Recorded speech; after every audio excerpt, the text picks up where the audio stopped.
আসসালামু আলাইকুম রহমতুল্লাহ।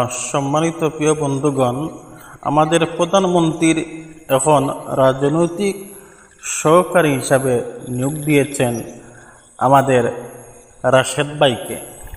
সম্মানিত প্রিয় বন্ধুগণ, কি বলবো আর, দেখেন, এটা রাজনৈতিক সহকারী হিসাবে নিয়োগ দিছেন না ওনার ছেলে হিসাবে নিয়োগ দিছেন? আমার তো মনে হয় ওনার ছেলে হিসাবে।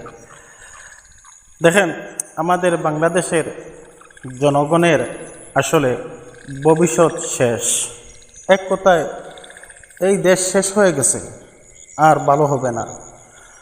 আর কি বলবো ভাই, দেখেন, যেমন রাজা তেমনই তার সহযোগিতা হবে, এটাই বাস্তব। রাশেদ খান কি এমন কোনো বড় নেতা বা এমন কোনো দলের কিচ্ছু? ওর তো দল আছেই বলে আমার মনে হয় না।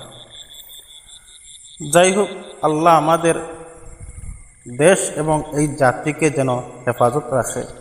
আমিন। আসসালামু আলাইকুম ওয়া রাহমাতুল্লাহ।